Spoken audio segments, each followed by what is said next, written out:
जय माता की। एक बार महर्षि गौतम ने प्रेतों से पूछा कि संसार में कोई भी प्राणी बिना भोजन के नहीं रह सकता, तो अतः तुम बताओ, कोई भी जीव हो उसको भोजन तो चाहिए ही चाहिए। अतः तुम ये बताओ कि तुम क्या आहार करते हो, तुम लोग जो प्रेत हैं वो क्या आहार करते हैं। इसके उत्तर में वो प्रेत बोलते हैं कि हे द्विजश्रेष्ठ, जहां भोजन के समय आपस में कलह होने लगे वहां उस अन्न के रस को हम ही लोग ग्रहण कर लेते हैं। जहां मनुष्य बिना लिपि पुती धरती पर खाते हैं, जहां ब्राह्मण शौचाचार से भ्रष्ट होते हैं, वहां हमको भोजन मिलता है। जो पैर धोए बिना खाता है, जो दक्षिण की ओर मुख करके भोजन करता है, अथवा जो सिर पर वस्त्र लपेट कर भोजन करता है, उसके उस अन्न के रस को हम प्रेत ही खा लेते हैं। जहां रजस्वला स्त्री चंडाल और सुअर श्राद्ध के अन्न पर दृष्टि डाल दें, वह अन्न पितरों को नहीं जाता, वह हम प्रेतों का भोजन बन जाता है। जिस घर में सदा झूठन पड़ा रहता है, निरंतर कलह कलेश होता रहता है, बलि विश्व देव ना किया जाता है, वहां हम प्रेत लोग भोजन करते हैं। यह सुनकर महर्षि गौतम ने पुनः पूछा कि किस तरह के घरों में तुम्हारा प्रवेश होता है। एक बात मुझे तुम सत्य सत्य बताओ, यह कि कैसे घरों में तुम्हारा प्रवेश हो जाता है।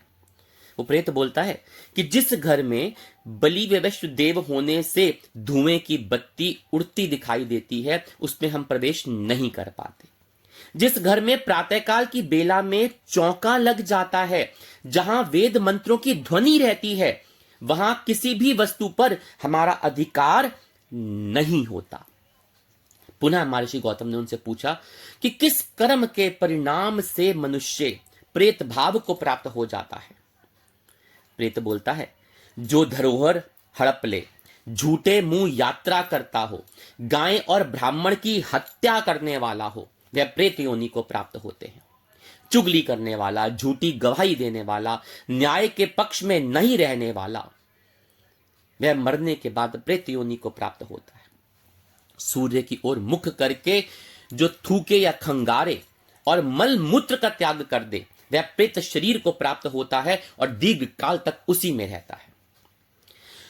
गऊ, ब्राह्मण तथा रोगी को जब कुछ दिया जाता हो, उस समय जो ना देने की सलाह करे, वह भी प्रेत को ही प्राप्त होते हैं। यदि शूद्र का अन्न पेट में रहते हुए ब्राह्मण की मृत्यु हो जाए, तो वह अत्यंत भयंकर प्रेत होते हैं। विप्रवर, जो अमावस्या की तिथि में हल में बैलों को जोतता है, वह मनुष्य भी प्रेत बनता है। जो विश्वासघाती हो, भ्रम हत्यारा हो, स्त्री वध करने वाला हो, गौ घाती हो, गुरु घाती हो और पितृ हत्या करने वाला हो, वह मनुष्य भी प्रेत योनि को प्राप्त होता है। मरने पर जिसका अंतिम संस्कार तथा श्राद्ध आदि ना किए गए हो, वह भी प्रेत योनि को प्राप्त होता है।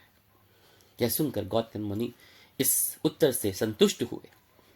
आज मौनी अमावस्या है और अमावस्या की तिथि है, तो सोचा बहुत लोग इस चीज का सवाल पूछते हैं, तो क्यों ना आज इसी पे एक छोटा सा वीडियो बनाया जाए। उम्मीद है आपको ये जानकारी लाभकारी लगी होगी। जय माता की।